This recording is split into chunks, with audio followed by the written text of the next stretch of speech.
Hey, folks, we are here today on the Hot Pursuit podcast with Philip Popov, the Vice President of Partnerships at Growth Era. Thanks for joining us, Philip. Yeah, nice to be here. Thanks for inviting me. Can you start us off telling us a little bit about your background? Sure. Not a lot of people know, but this is really my kind of like first official job, not counting jobs at when you were in high school or just part-time jobs in college. But yeah, I've been in the sales game for about a bit more than 5 years now. I started off as an SDR, so really cold calling, cold emailing is You've paid is your the thing that dues. I. Oh, absolutely. I've earned my stripes, and that's how I started here. Really, it was a startup. There was just like a bunch of guys here. We had two or three clients, and then we kind of started rapidly increasing in size, got more clients. So I was not only an SDR at one point, but I was also kind of like a team lead, which then evolved into a customer success manager. So for a brief period, I was managing multiple accounts. Kind of uh, you know, saw some techniques, how to report better to clients, how to maintain relationships.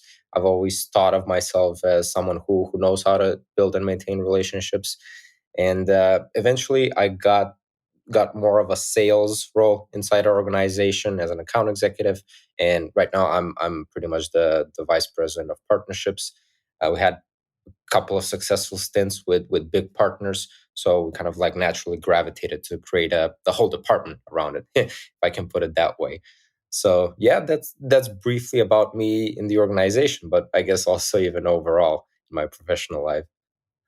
Well, so you tell me you've got a lot of experience in cold email, and I didn't mention it earlier, but I'll mention it now. That's what this episode is about, cold email. What Right? I hear a lot of people say, and they've been saying it for so long, and people have been saying that they've been saying it for so long that I almost don't even want to say it again. But everybody, of course, is still saying that cold email is dead. And Google's always making changes. Apple's making changes. Everybody's making changes. Could you start us off by explaining why cold email is still a relevant tactic and how it can still be effective? Yeah, Roy. So honestly, I've heard people say cold calling is dead, cold emailing is dead, LinkedIn is dead. Suddenly everything is dead. But then you see people just having success on any channel, really. I mean, door-to-door sales, which is something that used to be the most popular way of meeting people and getting new business opportunities. I still have conversations with companies who do classic door-to-door, and they're really killing it. When it comes to cold email, definitely things have changed. It's not like I don't know, probably a decade or two ago when email was the main thing, right? Uh, it's especially like you mentioned with just how things have changed when it comes to Google and Microsoft and trying to avoid all of these spam filters. I do feel like email is still probably the easiest way to get someone's attention, especially when you're in sales or marketing. That's all you have to do, right? Grab people's attention, try to understand their pain points, and see if you can help them solve them. So I think that would be the main thing about emails today. Just easiest way to get a hold of someone by far. I think Yeah, and very, very affordable. very affordable. Well, so what would you say the first steps are when it comes to getting started? Creating an email inbox, obviously. But we're laughing about this, but obviously everyone can create an email inbox, but really setting it up properly and warming it up properly is not something that a lot of people know. I mean, probably not high end level executives. I would say more people that are kind of like in the sales operations roles, and people who really dab into these things, who want to look at the back end. I mean, there's obviously a process of you sending an email and someone receiving it, and from what we've seen, there's I think we warm up our emails for about 2 to 3 weeks. It's all about subscribing to a lot of newsletters to receive and answer some emails. It's very unlikely that your prospect will receive an email from you if you created your inbox 2 days ago, for example. And it's very common for people to avoid creating emails from their main domain, just because if you're looking to send a lot of cold emails to a lot of people, then the chances that you burn your main domain is actually quite high.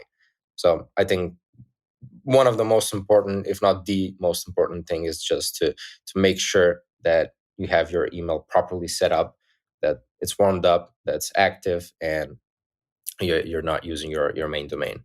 That may be why so many people think that cold email is dead, because I've talked to so many people who they use the same inbox they've always used. They use it the same thing they use for transactional emails, for marketing emails, and then they blow up their whole email marketing operation, or they don't even know that warming up a warming up is a thing. Hmm. And when it comes to that, do you tend to just is that warm up just that 2 to 3 weeks and you're done, or is that like an ongoing? Like I know there's tools like Limwarm where they basically just they're always sending emails back and forth, and I think there's some question about how effective that is and how safe that is. So obviously, people should look into that before they jump in. But what are you? How do you handle that ongoing warming? Yeah. So in general, health checks, email health checks is what we do on a weekly basis for all of the email inboxes that we have on behalf of our clients. So it does happen after 6 months that the one email inbox is already dead. People will most likely not receive emails in their inbox that are going to be going to spam or not at all. So it's a frequent thing that we just recycle email inboxes. But I think that initial setup, yeah, it just takes a couple of weeks to get them warmed up, and then they're ready. And then you really have to monitor on an ongoing basis. So, unfortunately, we're not living in a world where you just create it and it's done, and you don't need to think about it. You need to be on top of mind always. What about the the tools that you use? Are you um, and I guess a lot of this depends on how much of what you're doing is automated and how much of it is just being done manually. But are Mhm. you using tools to automate this? Are you using a tool that is, feeding a bunch of emails and then sending out automated emails? How do you recommend handling that? Yeah, absolutely. I mean, honestly, we use both, right? When you actually get a response back, which is a win, you do want to write a manual email to Mhm. understand, how to proceed afterwards. Whether your goal is just to schedule a sales meeting or just to qualify an opportunity better or whatever it is, just maybe get an order straight up. But some of the tools that I think everyone needs to automate emails at this point, right? It's by far the most efficient way. You get the most, again, going back to what we mentioned in the beginning, it's the easiest way. You get the most attention. That's what you should be aiming for. So some of the tools we use, so I can mention debounce as just finding out if all of your contacts, um, the emails that you have for all of your contacts, are they legit, are they safe to send. um, Yes, Smartly is another one for just warming up emails. And then we at Growth Arrow, we use Apollo for most of our stuff when it comes to just sales engagement and I guess marketing engagement. We tend to send out emails from there. Think it's a very good. I think a lot of tools right now offer that kind of like multi-channel sequence where you can create a whole sequence and you can follow it, whether automated or kind of like a mix between automated and manual. But some of the other tools that we use for personalization, for example, uh, Clay. If I think that has been one of the best tools as of late. I think we have it like we got it like 5 or 6 months ago, something Mhm. like that. but the team is just loving it. I think it's like any SaaS product out there. It's like a 7 to 14 day free trial. So Mhm. I would really urge people to try it out. It's very cool. Um, Others, Lavender has always been a great one. We've loved it. Chat GPT, you, Yeah, everyone should use Chat GPT. I gotta mean, use ChatGPT everyone these uses. days. Yeah, yeah. I mean, it gets the job done when you need a template for kind of like a new campaign. Just Mhm. you want to target something different, and it's pretty much, it gives you the first draft. So I think it Well, and saves up. one nice thing, I don't know if you've tried this yet, but you could either set up a GPT, like a custom GPT for this, or just do it in a, normal chat. But Mhm. you could take all of your cold emails that have worked really well, or just emails that are really in your voice, and you could say, write emails like this, write emails. And I mean, and then they can sound more like you, because that's the big thing that I'm always fighting against. If I'm ever using, very rarely can I use Chat GPT for something that is going to be like, okay, and this is the end product, they're going to see this. Yep. But that gets you a lot closer when it's like you got to change the input a little bit, because otherwise it's the same input that everybody else is using.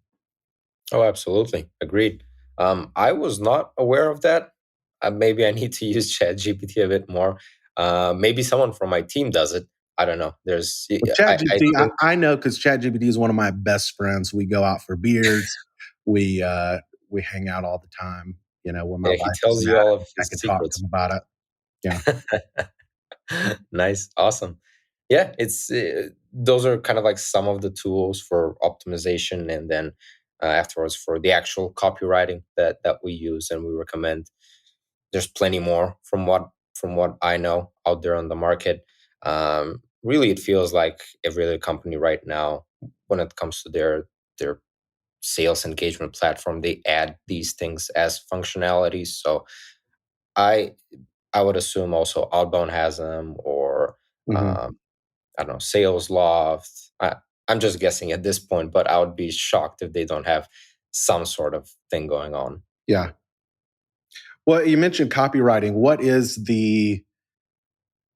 are some of the key factors to be thinking about when you're crafting that first cold email in a sequence, and then the ones after that? What does it take to convert? Yeah, what we found that works best is just to write very short emails, especially the first one. As a rule, we tend to, well, I guess not as a rule, but we tend to write emails that are below 65 characters. If it's below 50, even better. Um, I think right now, with all of the trends surrounding, people's attention spans going like way, way lower than they used to be. Just everyone have access to emails from their phones. Really, no one reads those emails. They kind of like scan them and try to find, based on certain words, if this is something Hmm. that is worth their time. I think like a lot of executives get hundreds of emails per day. So I mean, I would imagine how hard it is to just filter through all of those things, right? Right.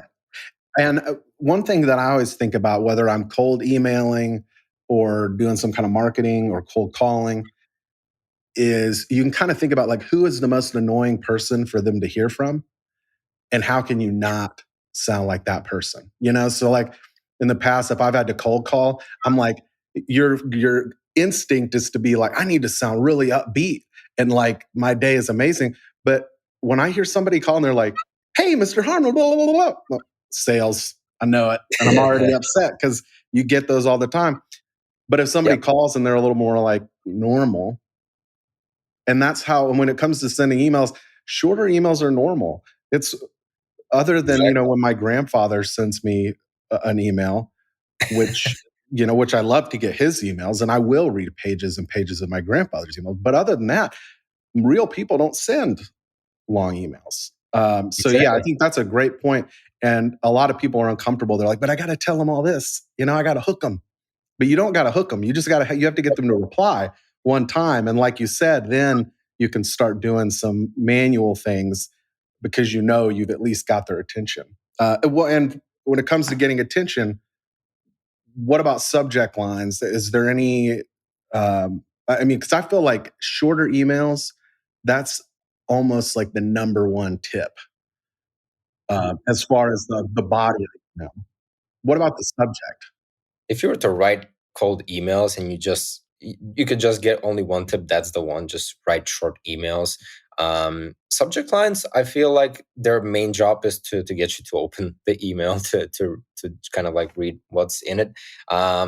Usually, what we do is 2 or 3 words explaining what's actually in that email. And think of like if you receive an email from your colleague, or just the most boring subject line that you can think of that encompasses what's in the email. That's what you put in the subject line. There was a bit of a trend. I guess maybe it's still kind of happening where people would put emojis Mm. in subject lines. Might work, might not. I don't know. I feel like maybe more in B2C it works. We tend to only work with B2B, so try to keep it more professional, more Yeah. um, yeah. So Even um, then, unless it's like a really fun e-commerce brand or something where you're yeah, kind of they love them. expecting you're going to want that maybe. I feel like that's another one of those things where it's kind of like emoji sales. That's the person who's talking to me really happy on the phone and it's like 9 in the morning and I'm still, drinking my first cup of coffee. Yeah, absolutely. But yeah, though that's what we've seen that works when it comes to subject lines. I mean, a bit more about the body of the email. Usually, again, if you go past that, okay, this person opens your email right now. They saw something on their notification on their phone, and they're like, okay, let me read this thing. Probably the best thing to do is kind of like have the email be written kind of like a text message. So people love receiving text. So just like everything in one line to Hmm. encompass what it is that you want to discuss, or rather gauge interest about. And that's pretty much it. It's really that simple. Another thing very, very frequently used is just some kind of percentages on how you can help someone. It all comes down to money and time, right? How can Hmm. you save someone 25% of their time, or help them increase 3x ROI in whatever shape or form that is. Those are really the things that also sell. um, I mean, and especially you need to put it with some kind of social proof next to it, just because it's not an empty proposition. It's something that you've already done with a different customer, with someone that's in the same industry, or the same job position as them and have the same challenges, most likely. So that has been very, very successful for us when it comes to the cold email. How important is personalization? Uh, at scale, probably like 20% you want to have personalization, and then 80% just have pretty much the same, the same email going out. Um, Again, that's for scale. So if you're reaching out to 5 people, absolutely personalize the heck out of those emails. But if you're reaching out to thousands of people, and when we say cold email, it's most likely that you'll be reaching out to thousands of people. I say don't spend that much time on personalization. I think just it is by design a numbers game. So I would say just focus more on what speaks to the broader audience at that point, rather than every single person out there. That makes a lot of sense. The problem with personalization, I think, at that level when you're doing it at scale and you're automating it, is it's so easy to get it wrong. And just putting their name in it is Mm, enough. I think the name, the short email, or the short message, that's about all you can do because otherwise, I know some people try to get um, fancy with, especially with ChatGPT now, and mm, have ChatGPT write a bunch of stuff. But there's just, like, I remember I had somebody, we paid a LinkedIn outbound company once uh, at a client I had back when I was a consultant. And I was looking and they made this big deal out of they personalized the first message. And I went to look at what they were doing and they were saying, like, see, we're both connected to so and so. Or mm, I see that you're skilled at digital marketing. Like, why would you? How that's like the most That's worthless. creepy. I Well, it's find just that weird. very creepy. You're looking at my LinkedIn skills. That's the least. That's the most meaningless part Yeah. of LinkedIn. Not to mention, I just pretty much accept everybody's connection request. So this person you're telling me you see we're both connected to, I don't know who they are. It's just it's asking for trouble, and then you get like, I had an email from somebody who said, "Hey Roy, I saw you went to Ole Miss. I love Ole Miss. Every time I'm in Gainesville, which is not where Ole Miss is, so there's it's you get too Oh, many this moving parts. Like you say, it's a numbers game, and I love the idea of keep it short, keep it sweet, get a reply, and then go to work. I mean, one thing I'm a fan of is just personalizing based on the job position of a person. So if you're going after CFOs, Hmm. y- you should know what your product or your service solves. There's probably the vast majority of CFOs are having that as a challenge, and try to incorporate that in the email, rather than just mentioning that you both of you guys went to the same high school or whatever. I just feel like that doesn't matter at all.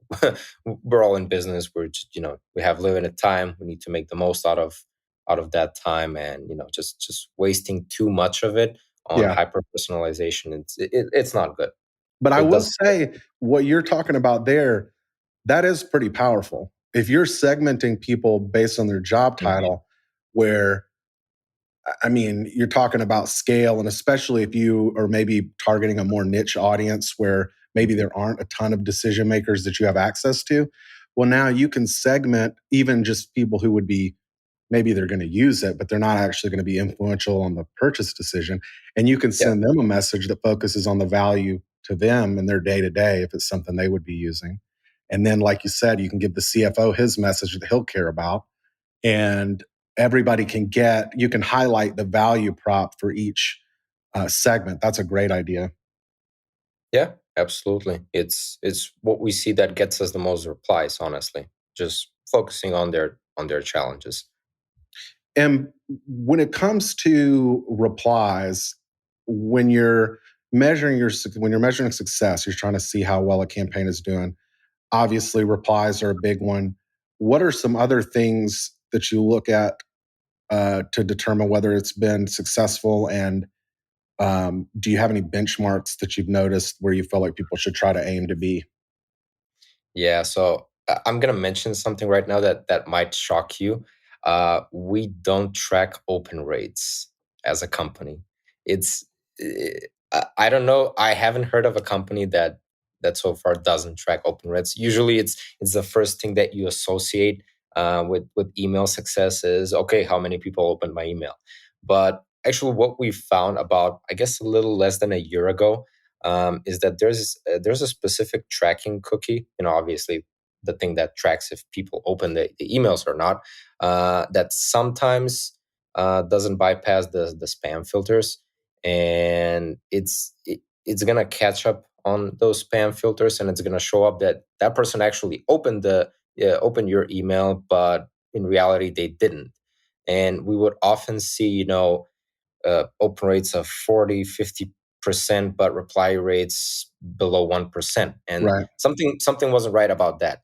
And we actually deactivated all of the open rate tracking, and we saw our reply rate just skyrocket. I think in the initial phase, we went from below 1% to around 3, 4% in some accounts. Um, I think, obviously different accounts, different Mhm. industry segments, it can fluctuate, but I don't think we've seen anything less than 2% at the moment. So I think people should aim for that. Around 2, 3% is probably a great reply rate. If you're not getting that one, then obviously look back into your copy, see if everything's all right there, and then the next big thing is just how the email is set up. And in a way, the open rate, aside from just being unreliable due to technological limitations, I mean, you could have 100% open rate because you say, here's $500 free. And then they open it up and it's like, just fill out this 10-page sweepstakes form and nobody's going to actually fill it out. Yeah, So, I mean, that free $500 cash is not gonna bypass any spam filters that's a good whatsoever. point. Yeah, That's a but good yeah, point. I agreed. I mean, open rates really do nothing at the end of the day. We're all here to just get new business and new business opportunities. And So it would be one thing if you could measure it effectively, then it would be nice to know, because if you for could sure, say, oh well, look, we see that maybe one of the reasons this email's not doing well is because people aren't opening it. But the problem is that it's gonna be more confusing than anything, because you're gonna be wondering what, and you don't really know. There's no way that I know of to tell, to make it even if you're split testing. There's no hmm way to make sure that the types of accounts that are going to not be that are going to not work with that are going to be equally distributed. So you may very well end up with one side where it's like the open rate is much higher, but it doesn't mean anything. So it's what about, is there anything after the reply that you look for? um no, I don't think so. I think just getting a reply is kind of like the holy grail of any sales or marketing person. Even if it's a bad reply, then you know it. Okay, this is not an opportunity to pursue further. Um, yeah, just reply rates. It's the only metric that matters, honestly. And how crucial would you say follow-up emails are? Like, are you putting them into a sequence? Yeah, absolutely. I don't ever think a single cold email is gonna gauge interest.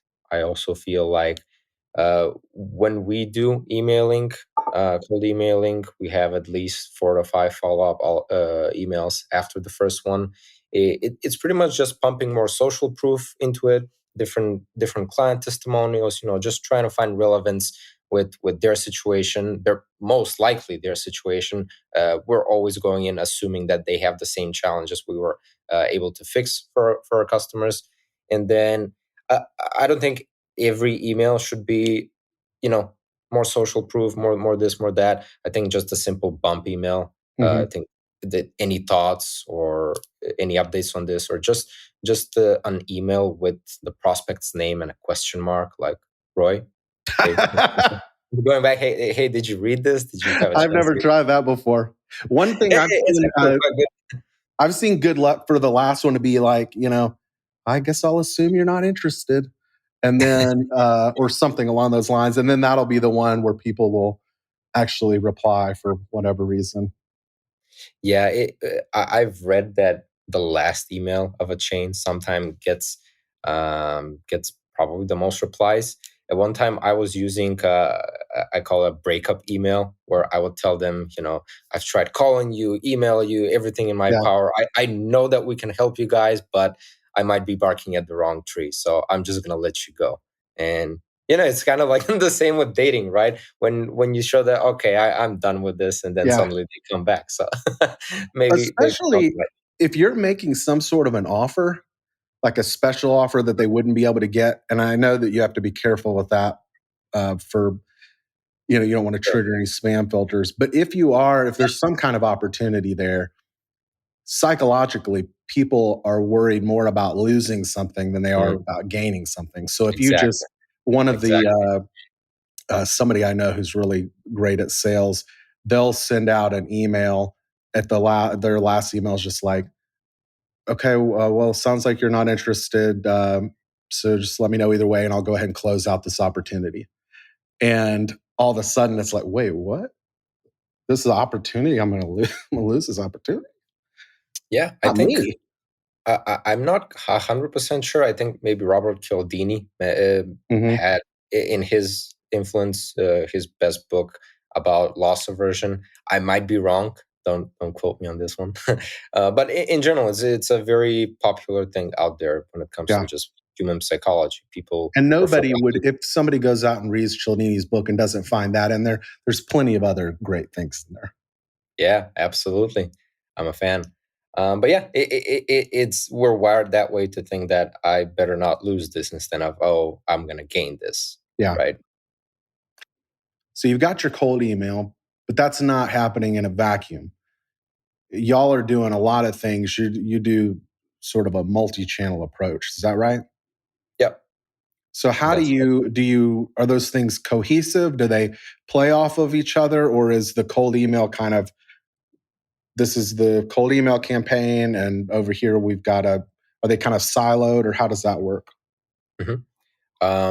So in general, when we do our sequences, our main sequence, everything is connected. So cold calling, follow-ups, emails, LinkedIn, everything is designed in a chain.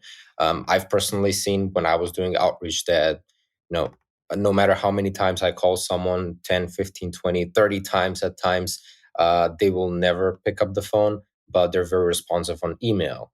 And or they won't ever open or reply to any of my emails, but on LinkedIn they're chatting with me. So I guess different people prefer different ways of communication. That's why we have it as a multi-channel sequence. We try to hit them everywhere.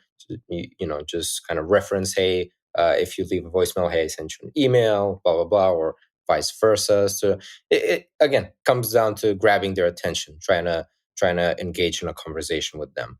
That's that's what we aim for, and we've seen that it's the most effective. Do you have any, when it comes to things like GDPR, can spam, are those things that y'all have to worry about a lot, or is it something you just kind of take care of it in the beginning and then Mm. it's all automated? How do you handle that? So currently we only work with clients in the US. And, Oh, that and when I helps. say that, we do outbound for on the US market only. So I mean the company can be from anywhere. They can be from France or Turkey or Right. wherever. But you don't But have to worry about GDPR because you're only no, emailing no, into the not at US. all. I think just being knowledgeable about the new updates when it comes to, like we mentioned, Google, Yahoo, these things.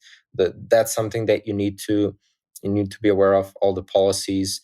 There's a thing about unsubscribe buttons that on the header of an email. That's one big thing. So uh, if you look at an email that's properly set up and well warmed up and everything, they should have an unsubscribe button at the header. Those that don't will more than likely go into spam.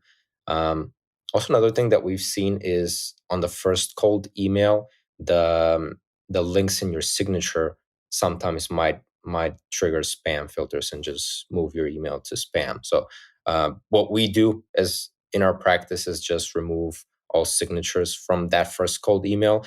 Then thereafter, the second one, the third one, they're good. You can use links over there. So Are there any other triggers that you know of? I know mentioning money, including links, images.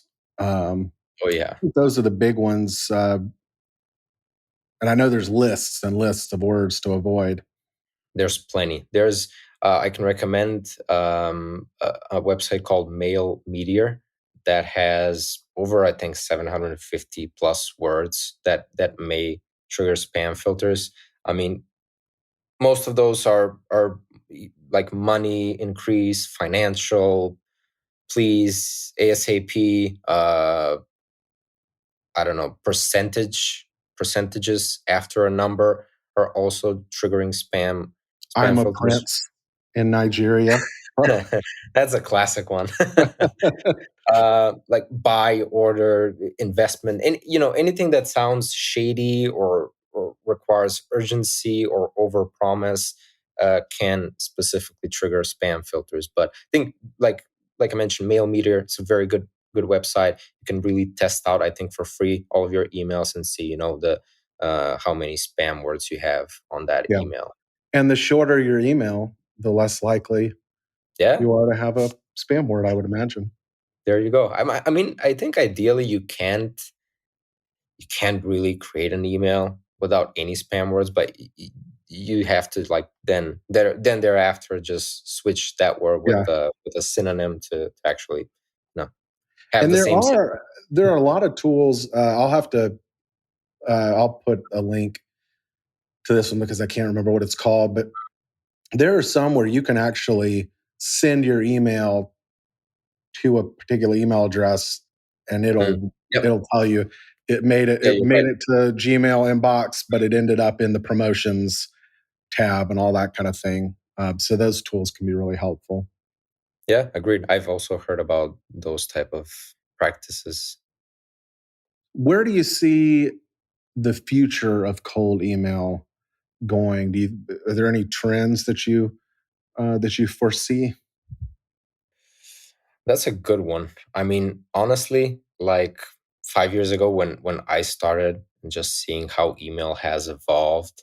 Again, just going shorter and shorter. I've also seen that call to action has changed. The CTAs have changed. When I started, my CTA was pretty much, "Hey, are you open for a discussion Monday or Tuesday or Mhm. whatever days or and times you'll recommend?"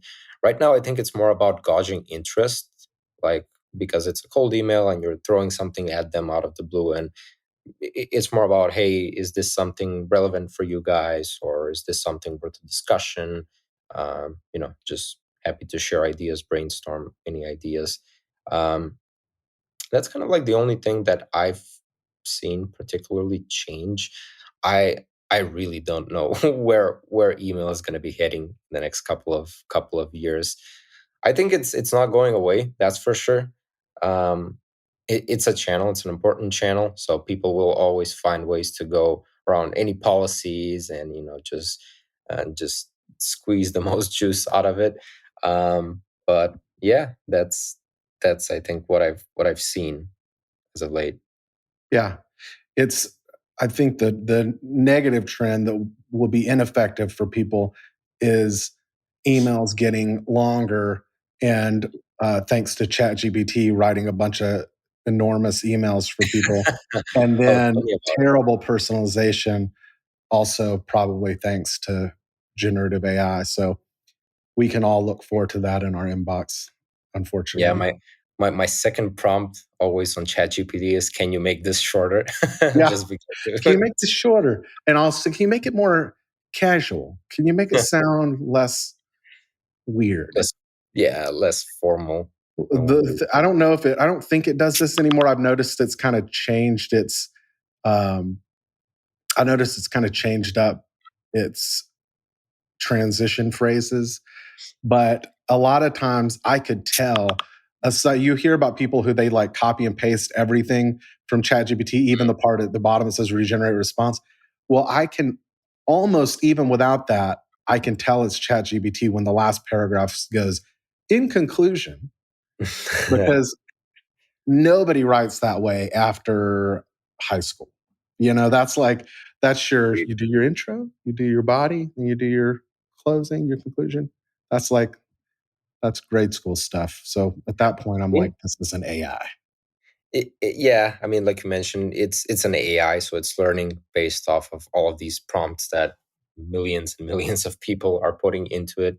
So yeah, maybe as a future trend, we can mention generative AI just becoming better and becoming more seamless. Yeah. And Oh my gosh. Who knows what the future has in store? When you say that, I can see all kinds of crazy things happening. I mean, at some point, it's just going to be all of commerce is going to be run by artificial intelligence, and yeah, we're just going to kind of like hang out at our house. And I think maybe the artificial intelligence will like give us some money or at least food so that we can keep maintaining the parts, I guess. But it'll be we're interesting to see. we're Well, going a Philip, bit can you tell dystopian on people this what's one. that? We're going a bit dystopian on this one. It's kind of Yeah, the plot I line. never like to end with a happy ending. I like to end on a cliffhanger. Yeah, that's Will we that's be here for the next episode? Tune in, find out. Can you tell people where they can find out more about you and Growth Era? Yeah, absolutely. So growthera.com, very simple. Our website says a lot about what we do. We just started 2 new service offerings when it comes to helping people close more business, just kind of like helping out in that bottom of the funnel motion and around CRM optimization. But we still mainly do a lot of sales development, so a lot of lead generation, a lot of appointment setting work. LinkedIn is also a very good place to learn more about us.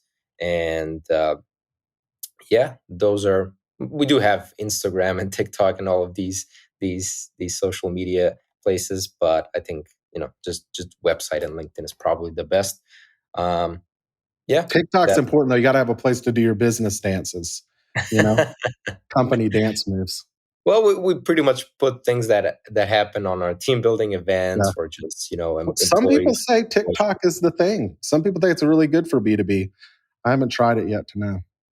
I don't know. I don't know anything about TikTok, honestly. I don't Yeah. even have it. I I had think to delete everything. it. It was too funny. I had it and I would just be like scrolling through, laughing at everything, and I could never stop because it's just infinite scroll. And my wife would wake up and be like, "Why are you laughing? Go to sleep." That's funny you mentioned this. I remember back in, gosh, a long time ago when I was talking with my gym teacher. I think it's in high school, and he said the first time I was like truly shocked was when I saw a person stare at a screen and just start laughing. That kind of that kind of Yeah. like tells you how fast we got from nothing. I didn't own any smartphone in 2009 or 10. It was There wasn't any available, Yeah. this much, right? Then fast forward like 13, 14, 15 years later, we're just like so addicted to these screens. But It's thank just God for the phones because once ChatGPT is doing everything, we're going to need something to keep ourselves occupied. oh yeah, something Sorry, worse. taking us back in a dark direction. All Yeah, right. Well, thank you so much, Philip. I really appreciate it. yeah. Thanks for it was nice being here and just sharing about what we see when it comes to cold email and cold outreach in general.